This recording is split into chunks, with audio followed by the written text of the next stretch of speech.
My name is Hannah, and this is my audience.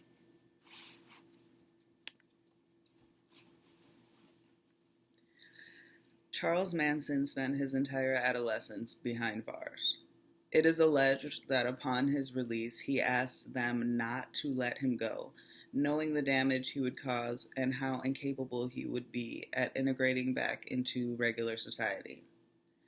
My purpose today is to help you understand how the United States juvenile justice system does more harm than good. And after hearing this speech, I hope you think about the legal system in a more critical way.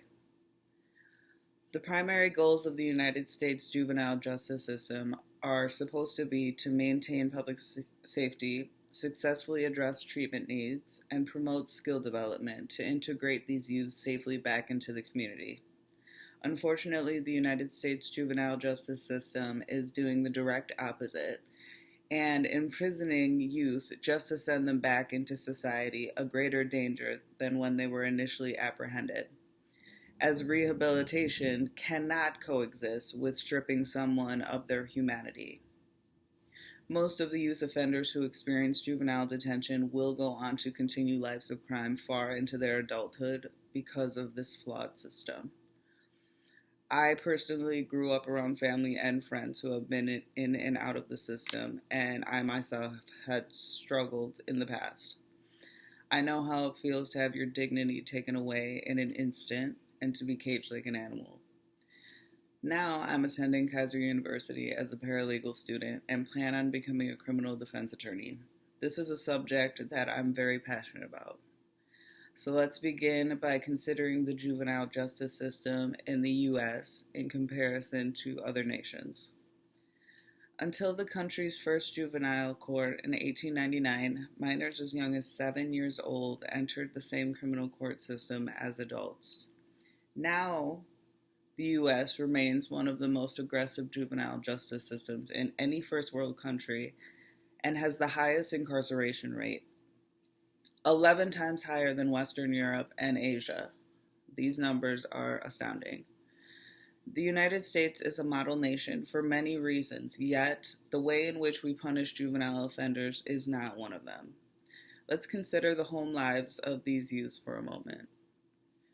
Open Journal of Social Sciences gives a staggering but not surprising 78% of child offenders come from families that have experienced physical violence and child abuse. Statistics from the Coalition for Juvenile Justice undeniably show that racial and ethnic disparity prevails within the so-called juvenile justice system. Now that we have a general idea of the family environment youth offenders experience before getting arrested, we can understand how their experiences behind bars will have a greatly adverse effect on them. When inside prison walls, these youths are forced to be tough, become criminally minded in order to protect themselves and to survive. Evidently, when the juvenile leaves the environment of incarceration, their criminality is only enhanced further, and they will then continue to operate with an unquestionably criminal mindset. Juvenile incarceration puts juveniles in daily direct contact with violent criminals, pedophiles, and predators. In a New York Times article, it was stated, quote, "Youth prisons are an outdated approach to rehabilitation that too often include physical abuse, neglect, and isolation." If the current juvenile justice system claims to be rehabilitating and preventing further criminal behavior, then why are 80% of juvenile offenders arrested again within 3 years, according to the Council of State Governments website? The United States juvenile justice system takes excessive measures when punishing youth offenders, and yet very few measures in really rehabilitating them. If we believe children are our future, then the rehabilitation of troubled youth should be our number one priority. And when the evidence so blatantly points to the fact that our current system is failing, serious improvements must be made.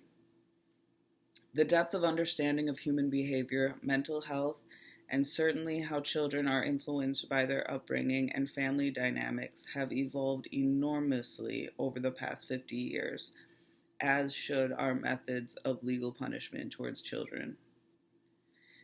In closing, I hope that you consider the information I've briefly conveyed and consider the words of former Pennsylvania Commissioner Paul DeMuro when he summed up the juvenile justice system by saying, "The model has been around for 150 years and has proven a failure by any measure."